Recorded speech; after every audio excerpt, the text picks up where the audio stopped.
আসসালামু আলাইকুম ওরহমতুল্লাহি ওবরাকাতুহু। আজকে আপনাদের সাথে যে ভয়ঙ্কর ভৌতিক ঘটনাটি শেয়ার করব, সেটি একটি মেয়ের সুইসাইডের ঘটনা। ঘটনাটি শুনেছি আমাদের মসজিদের মুয়াজ্জিনের কাছ থেকে। তার নাম আমি গোপন রাখলাম। বয়স আনুমানিক 40-এর মতো হবে। সে চাকরি সূত্রে খুলনায় থাকতেন। তার বাড়ি বাগেরহাটের কোনো একটি গ্রামে। গ্রামের নাম আমি গোপন রাখলাম। প্রতি বৃহস্পতিবার আসরের নামাজ শেষে গ্রামের বাড়ি যেতেন তিনি এবং শনিবার জোহরের নামাজ আমাদের মসজিদে এসে পড়তেন। তার ভাষায় মূল ঘটনাটি আমি বলি। দিনটা ছিল বৃহস্পতিবার।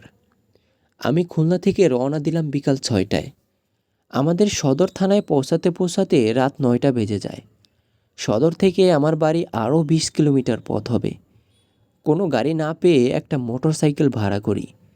মোটর সাইকেলে করে বাজার পর্যন্ত আসি। এরপরে রাস্তা ভাঙ্গা ও কাদাযুক্ত থাকায় গাড়ি আর যেতে পারবে না বলে তাকে ছেড়ে দিয়ে যখন বাজারে পৌঁছাই তখন রাত 9টা বাজে। বাজার থেকে আরও 3 কিলোমিটার দূরে আমার বাড়ি। বাজারের কোনো দোকান খোলা নেই। তাছাড়া আকাশে একটু মেঘলা থাকায় বেশ অন্ধকার লাগছে। আমার কাছে ছিল 2 ব্যাটারি একটি টর্চ। আমি সেটি জ্বালিয়ে হাঁটতে লাগলাম। যে রাস্তা দিয়ে আমি হাঁটছি তা ছিল কাদাযুক্ত মাটির রাস্তা।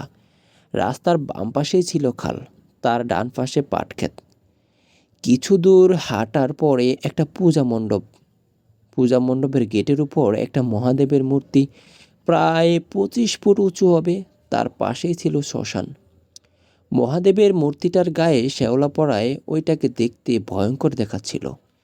শ্মশানটার দিকে যখন তাকালাম মনে হয় কেউ যেন একটা ওখান থেকে দৌড়ে আসবে আমাকে ধরতে। কিছুই দেখি না, কিন্তু মনে হচ্ছে কেউ বুঝি আমাকে দেখছে। আমার পেছনে বুঝি কেউ আছে। এই ভেবে আমি দোয়া পড়তে থাকি মনে মনে। প্রথমে কিছু মনে থাকলেও পরে এগুলো ভুলে থাকি। কিছু দূর যাওয়ার পর পাশে খালে একটা নৌকা দেখে একটু সাহস পাই। নৌকার লাইট মারি, কিন্তু কোনো সাড়া শব্দ নাই। আমি জিজ্ঞেস করি, কেউ আছো এখানে? তবুও কোনো সাড়া শব্দ না পেয়ে আমি নৌকার কাছে যাই। নৌকার পাটাতনের ভেতরে লাইট মারি। ভিতরে যাকে দেখলাম তাকে আমি চিনি। নাম গফুর। গফুরকে বললাম, কিরে, তুই এত রাতে এখানে কি করিস? গফুর বলল, আমি না থাকলে আপনারে এত রাতে এই নদী কে পার করে দিবে? এত রাতে কথাটা শুনে আমি ঘড়িটার দিকে তাকিয়ে দেখলাম তখন 1টা 55 বাজে। আমি যেন আকাশ থেকে পড়লাম। এত সময় তো হতে পারে না। আমি কি 3 ঘন্টা ধরে হাঁটছি? এই পথ 30 থেকে 40 মিনিটের রাস্তা। আমি গফুরকে কিছু বুঝতে দিলাম না। গফুরকে বললাম, গফুর, আমার একটু পার করে দিবি? এই বলে আমি গফুরের নৌকায় উঠলাম। নৌকার পাড়ে ফেরার পর আমি গফুরকে বললাম, গফুর, আমাকে একটু বাসায় পৌঁছে দিবি? গফুর একটি ভেবে বলল, ভয় পাইছেন, চলেন আমরা দুজনে একসাথে হাঁটি। কিছু দূর আসার পর আমি খেয়াল করলাম গফুর আমার পেছনে পেছনে হাঁটছে ঠিকই, সামনে একটা কবরস্থান আর কবরস্থান থেকে কিছু ধোঁয়া বেরোচ্ছে। একটু যখন কাছে এসে লাইটটি মারলাম, কবরের দিকে দেখি একটি মেয়ে সাদা কাপড় পরা, চুলগুলো ছেড়ে দেওয়া কবরস্থানের ভিতরে দাঁড়িয়ে আছে এবং হাত ইশারায় আমাকে ডাকছে। মেয়েটিকে দেখে আমি চিনেছি, ওর নাম ময়না। আমি গফুরকে বলি, ও ময়না না? হঠাৎ বুকের ভিতরটা কেমন যেন করে উঠল। শরীর কেঁপে উঠল ভয়ে। শরীর থরথর করে কাঁপছে। এ কি? আমার পাশে গফুর নেই। আমি একটা চিৎকার দিয়ে দৌড়াতে দৌড়াতে একটা বাসার সামনে গিয়ে অজ্ঞান হয়ে পড়ি। বাসার লোকজন আমাকে তুলে নিয়ে মাথায় পানি দেয়।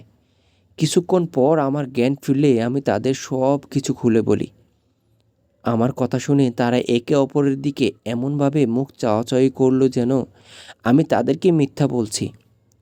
পরে জানতে পারি গফুর ও ময়নার মধ্যে একটা সম্পর্ক ছিল। গফুর মাঝির কাজ করত আর ময়নার বাবা একটু প্রভাবশালী ছিল। তাই তাদের সম্পর্কটা ময়নার বাবা মেনে নেয়নি। তাদের এই সম্পর্কটা মেনে নেয়নি বলে মেয়েটি সুইসাইড করেছে। এছাড়া গফুর কোথায় আছে, কি করে, বেঁচে আছে কিনা মরে গেছে, কেউই গফুরের খোঁজখবর রাখে না। কেউ জানে না গফুর কোথায় আছে। আজকের ঘটনাটি কেমন লাগলো কমেন্ট বক্সে জানিয়ে দিবেন। আরও ভৌতিক ঘটনা পেতে চ্যানেলটি সাবস্ক্রাইব করে পাশে থাকা বেল আইকনটি প্রেস করে অল করে রাখবেন। সবাই ভালো থাকবেন, সুস্থ থাকবেন। আল্লাহ হাফেজ।